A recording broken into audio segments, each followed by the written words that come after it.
Exam point of view से बहुत ही ज्यादा इंपॉर्टेंट टॉपिक हम लोग पढ़ने वाले हैं फ्लूइड मैकेनिक्स के फंडामेंटल की। हम देखने वाले हैं टाइप्स ऑफ फ्लूइड। हर एक एग्जाम में, हर एक कंपटीशन एग्जाम में यहाँ से क्वेश्चन आना तय है। तो सबसे पहले जो हम टाइप्स ऑफ फ्लूइड देख रहे हैं, टाइप्स ऑफ फ्लूइड दो टाइप के होते हैं, वन न्यूटोनियन फ्लूइड, दूसरा नॉन न्यूटोनियन फ्लूइड। मैंने पहले भी बता रखा है कि जो न्यूटोनियन फ्लूइड उन्हें बोलते हैं जो न्यूटन लॉ ऑफ विस्कोसिटी को फॉलो करते हैं।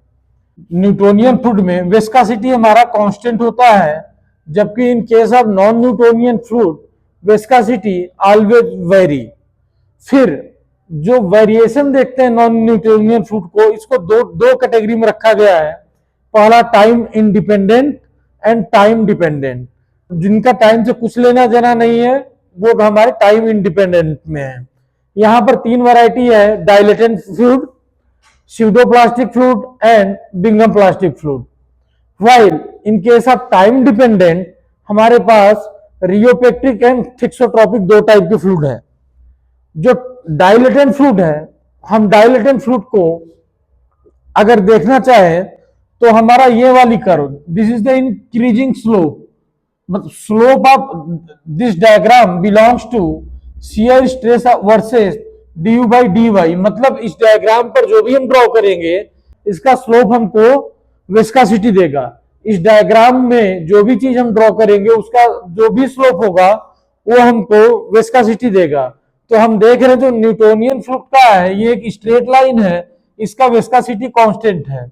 इसके ऊपर जो भी ये दो कर्व गए हैं इनके विस्कोसिटी क्या है, कांस्टेंट नहीं है, वेरी कर रहे हैं।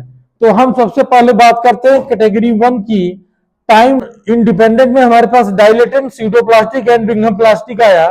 जो डायलेटेंट फ्लूइड है इसका विस्कोसिटी टाइम के साथ इंक्रीज होता है। अगर मैं इन जनरल इक्वेशन लिखूं, जो टाउ इक्वल टू होता है ये होता है b plus mu du by dy to the power n, mu du by dy to the power n। इस फॉर्म में हमारा जो इक्वेशन होता है, तो हम जब देख रहे हैं व्हेन n इज पॉजिटिव मतलब दिस इज इंक्रीजिंग स्लोप, इसका स्लोप इंक्रीज हो रहा है। तो ये मेरा क्या है, डायलेटेंट फ्लूइड है। ये कर्व हमारा किसका है, डायलेटेंट फ्लूइड का, जिसका जो विस्कोसिटी है रेट ऑफ शियर स्ट्रेन के साथ बढ़ रहा है, डिफॉर्मेशन के साथ बढ़ रहा है, इसलिए इसको हम क्या बोलते हैं, डायलेटेंट फ्लूइड। ऐसा होता क्यों है, क्योंकि जो पार्टिकल आपस में रीअरेंज करते हैं और फ्लो में ऑब्स्टेकल क्रिएट करते हैं, और जहां फ्लो में ऑब्स्टेकल क्रिएट हुआ वहां पर हमारा क्या हुआ कि विस्कोसिटी बढ़ गया। जब हम स्यूडोप्लास्टिक की बात करते हैं तो ये जो हमारा जो दूसरा कर्व है n इज लेस देन 1, ये हमारा है स्यूडोप्लास्टिक फ्लूइड। क्योंकि जब हम यहाँ पर स्टीयर्ड कर रहे हैं, जब उसको घुमा रहे हैं, जब डिफॉर्मेशन बढ़ा रहे हैं, तो इसका विस्कोसिटी क्या होता है, कम हो रहा है। ऐसा क्यों हो रहा है, क्योंकि अगेन सेम केस, पार्टिकल्स क्या है इधर उधर भागते हैं और उनकी वजह से फ्लो में हमको आसानी मिल जाती है, और जब फ्लो आसान हो जाता है तो विस्कोसिटी हमारा डिक्रीज हो जाता है। एक तीसरा वैरायटी है हमारे पास बिंघम प्लास्टिक। बिंघम प्लास्टिक जो फ्लूइड है ये कुछ देर तक तो सॉलिड की तरह बिहेव करता है। आपको दो लाइन दिखाता हूं, एक हॉरिजॉन्टल लाइन जिस पर du by dy है, यहां पर आइडियल फ्लूइड है। It means for ideal fluid viscosity is zero, और since viscosity is zero hence in ideal fluid there is no shear stress। Ideal fluid में कभी भी shear stress डेवलप नहीं होगा। On the vertical line there is shear stress, और ये होता है हमारा आइडियल सॉलिड। क्यों, क्योंकि इसका फ्लो के साथ कोई डिफॉर्मेशन नहीं हो रहा है।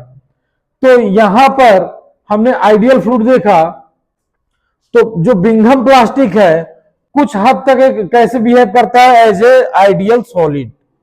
उसके बाद ये फॉलो करता है जैसे कि न्यूटोनियन फ्लूइड है हमारा, जस्ट वैसा ही न्यूटोनियन फ्लूइड काम कर रहा है, वैसे करता है। इसका सबसे अच्छा एग्जांपल टूथपेस्ट। आप टूथपेस्ट लेते हैं, ऐसे लटकाइए, नहीं फ्लो करेगा, थोड़ा सा फोर्स लगाते हैं तब फ्लो करना चालू करता है। मतलब उसका बी थोड़ा सा होता है, और मतलब तब तक तो वो आइडियल सॉलिड है, लेकिन जब थोड़ा फोर्स बढ़ाते हैं फिर वो फ्लो करना चालू कर देता है। फिर उसके बाद क्या होता है, उसको हम क्या बोलते हैं कि अबे न्यूटोनियन फ्लूइड की तरह बिहेव करना चालू कर दिया। अब इस वैरायटी में फिर हम टाइम डिपेंडेंट देखते हैं।